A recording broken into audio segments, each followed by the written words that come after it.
झारखंड विधानसभा के तरफ से जो द्वितीय छात्र संसद का आयोजन किया गया था, इसका मुख्य मुद्दा था सड़क सुरक्षा। और इस वक्त हमारे साथ बात करने के लिए इस छात्र संसद की पथ निर्माण मंत्री हैं, मुस्कान सिन्हा नाम है। और चूंकि सड़क सुरक्षा मुद्दा था और सड़क से जुड़ी हुई ये मंत्री हैं, तो इनके ऊपर बहुत बड़ी जिम्मेदारी थी। मुस्कान, पहले तो बहुत बधाई कि आप मंत्री बन गए। बहुत बहुत धन्यवाद सर, आप सभी को ढेर सारा जोहार। और सर, ये झारखंड विधानसभा की मेहरबानी रही कि हम इस योग्य नहीं होते हुए भी इलेक्टेड ना होकर सेलेक्टेड मंत्री बने हैं और हमें ये सौभाग्य मिला। तो वो फीलिंग अंदर से आ जाती है कि हम मंत्री बने? जी सर, बिल्कुल आती है। जब आप उस कुर्सी पर बैठते हैं तो वो फीलिंग ऑटोमेटिकली आती है। आप अपने ऊपर वो प्रेशर फील कर सकते हैं, आप रिस्पॉन्सिबिलिटीज़ फील कर सकते हैं, और एक फियर, क्योंकि हमारा एज काफ़ी कम है, हम सभी प्रतिभागी 21-22 साल के ही हैं, तो हम वो फियर भी महसूस कर सकते हैं इतने कम उम्र में यहाँ। अपने बारे में बताइए, कहाँ से हैं, घर परिवार में कौन क्या करता है? जी सर, मेरा नाम मुस्कान कुमारी सिन्हा है एंड मैं हजारीबाग से हूँ। मेरे पिताजी Shri Sanjay Kumar Sinha income tax advocate हैं। अच्छा। माँ का नाम पूनम सिन्हा है, वो एक हाउसवाइफ है। बड़े भैया नीरज सिन्हा है और भाभी सोमी सिन्हा। सर, इन सब की मेहनत रही है कि आज मैं यहाँ पर हूँ। मैं अपनी बीएड की पढ़ाई SRSC TTC कॉलेज से कर रही हूँ। अच्छा, आप बीएड कर रहे हैं? हाँ जी सर। मतलब मास्टर बनना चाह रहे थे लेकिन पॉलिटिक्स में आके मंत्री बन गए। हाँ सर, कह सकते हैं अल्टीमेट मुद्दा तो देश की सेवा ही है, तो या वो शिक्षक बनकर करें या फिर नेता बनकर, मेन गोल सेम है सर। सेम है? जी सर, जी सर। तो ये कैसे चयन हुआ आपका इसमें? सर, हम इलेक्टेड नेता नहीं हैं, हम सिलेक्टेड नेता हैं। Actually Jharkhand youth parliamentary programme के तहत Jharkhand youth parliament second time organise किया गया था एंड हम सभी स्टूडेंट्स को सेलेक्ट किया गया था। अपने अपने डिस्ट्रिक्ट से हम चयनित होकर आए थे अपने डिस्ट्रिक्ट का प्रतिनिधित्व करने के लिए। मैं हजारीबाग जिले को रिप्रेजेंट कर रही थी and sir luckily I got my prize. तो ये पूरे हजारीबाग का प्राइज़ है, ये पूरे हजारीबाग का गौरव है कि वहाँ की सीख ने, वहाँ की शिक्षा ने झारखंड विधानसभा में अपना परचम लहराया।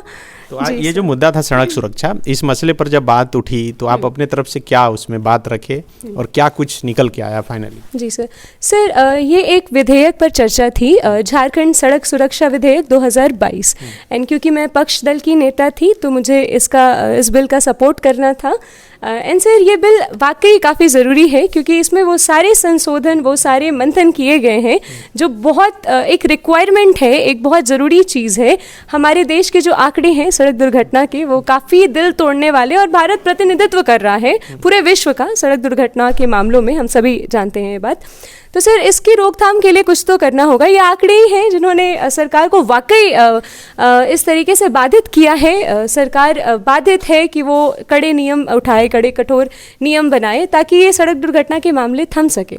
जी सर। अच्छा, तो ये जो आप इतना कुछ सीखे यहाँ से, पहले तो क्या क्या सीखे ये बताइए। सर, हमें तो पॉलिटिक्स के बारे में बहुत आइडिया नहीं था। यहाँ आने के बाद यहाँ जो भी चीज़ें चलती हैं, किस तरीके से एक राज्य का संचालन होता है, वो देखने को मिला।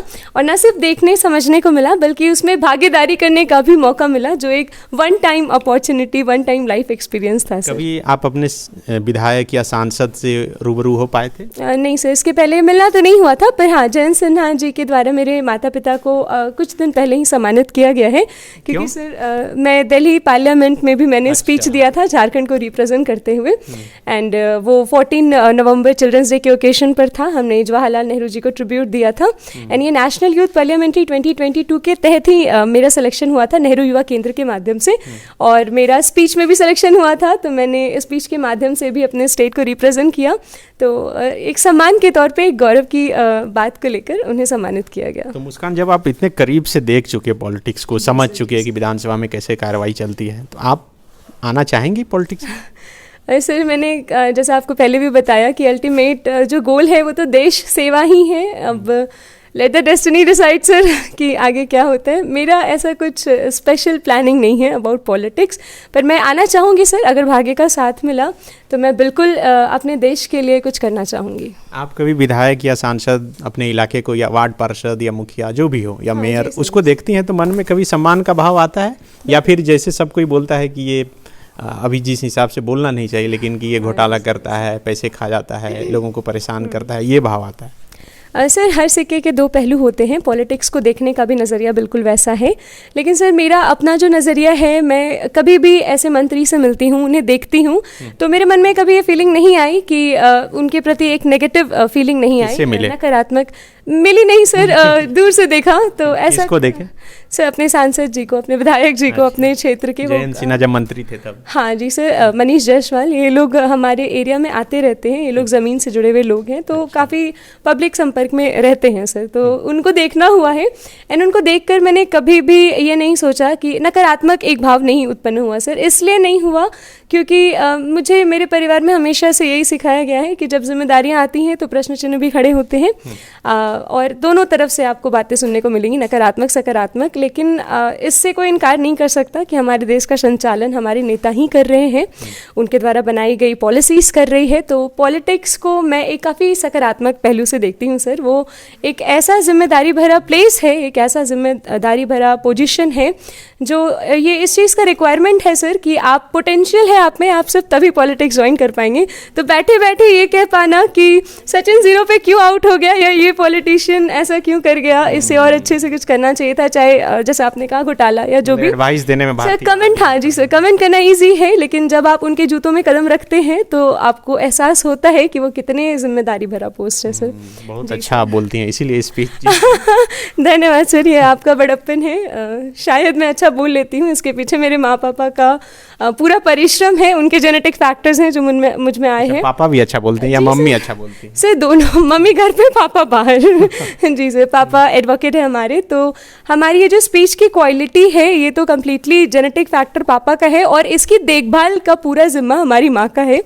घरेलू उपचार के माध्यम से सर मुझे घूमना फिरना पसंद है, तो मैं रात, अभी आप महसूस कर सकते हैं मुझे अभी भी जुकाम हुआ पड़ा है, तो मैं अच्छे से कह नहीं पा रही हूँ। अभी अगर हमारी माँ यहाँ उपलब्ध होती तो हमें अपने किचन से खजाने निकालकर, अदरक और कुछ ऐसा खजाना निकाल कर देती कि इसकी क्वालिटी बरकरार हमारी माँ के परिश्रम से है, एंड ये फैक्टर हमारे पापा की देन है सर। अच्छा, बहुत करीब से आप देख चुके हैं कि कैसे सत्र चल रहा है, सरकारें चलती है, तो अभी जो हेमंत सोरेन की सरकार चल रही है जी सर, वो कैसा काम करती है, क्या लगता है आपको? सर जैसा कि मैंने कहा, हर सिक्के के दो पहलू होते हैं, तो आप अगर एक ओवरव्यू लेंगे कि सरकार अपना काम कैसे कर रही है, सर कोई भी गवर्नमेंट 100% एफिशिएंसी के साथ अपना कार्य नहीं कर सकती है। लेकिन हाँ, अभी हमारी जो सरकार है उन्हीं के द्वारा ये आयोजित था सर। अगर हम सभी बच्चे अपनी विधानसभा प्रणाली को इतना करीब से जान सकें तो इसका पूरा श्रेय झारखंड विधानसभा स्पीकर साहब, सीएम साहब को ही जाता है। तो सर वो अपना कार्य बखूबी निभा रहे हैं, उनमें सुधार किया जा सकता है जो वो अपने अकॉर्डिंग करेंगे सर। बहुत शुक्रिया। धन्यवाद। ये मुस्कान थी, नाम मुस्कान है और मुस्कान चेहरे पर भी दिख रही है। और न सिर्फ ये झारखंड विधानसभा की तरफ से आयोजित छात्र संसद में ये भाग ली, पथ निर्माण मंत्री बनी, और जैसा कि इन्होंने बताया कि दिल्ली में भी जब आयोजित हुआ था तो ये वहाँ भी गई थी और कंपटीशन जीत कराई थी स्पीच का, और यही वजह है कि इन्हें इनके सांसद जो है सम्मानित भी की थी। विवेकानंद विद्या मंदिर स्कूल एक CBSE affiliated English medium coed school है। हम शिक्षा के साथ संस्कार देते हैं। thefollowup.in. Like, share and subscribe. www.thefollowup.in